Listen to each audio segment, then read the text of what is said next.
राही गेलौ अही तो बाराती मरी जेबौ जानू है गई पीटी पीटी छाती दुआरा पतोरा बजतौ ना गिनधुन गे दुआरा पतोरा बजतौ ना गिनधुन हमरा आंगन में बजतौ गे जननी रागुन हमरा आंगन में बजतौ गे जननी रागुन दिना बाधा राही गेलौ अही तो बाराती मरी जेबौ जानू है गई पीटी पीटी छाती दुआरा पतोरा बजतौ ना गिनधुन गे दुआरा पतोरा बजतौ ना गिनधुन हमरा आंगन में बजतौ गे जननी रागुन हमरा आंगन में बजतौ गे जननी रागुन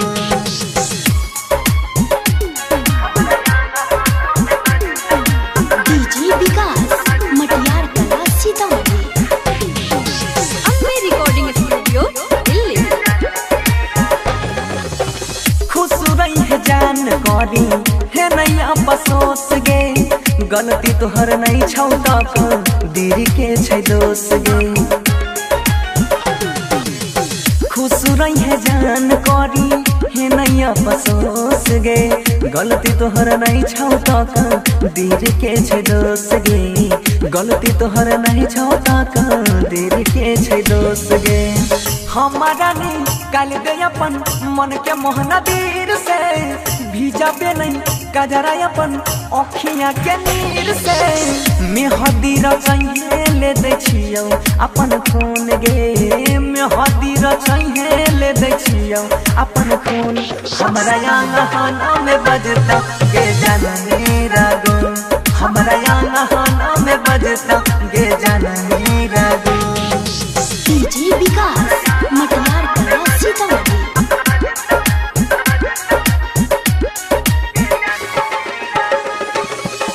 भूल जाइए वादा सब कसम क्रिया चिंता हमर करी है नहीं पियाबा के फिक्रिया भूल जाइए वादा कसम खाई सब क्रिया चिंता हमर करी है नहीं पियाबा के फिक्रिया चिंता हमर करी है नहीं पियाबा के फिक्रिया यहाँ मर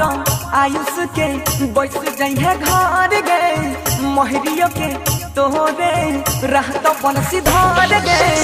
बगिया हमर होई गेलै आज सुन बगिया हमर होई गेलै आज सुन हमरा आंगन में बजतौ गे जननी रागुन हमरा आंगन में बजतौ गे जननी रागुन दिना बाधा राही गेलौ अही तो बाराती मरी जेबौ जानू है गई पीटी पीटी छाती दुआरा पतोरा बजतौ ना गिनधुन गे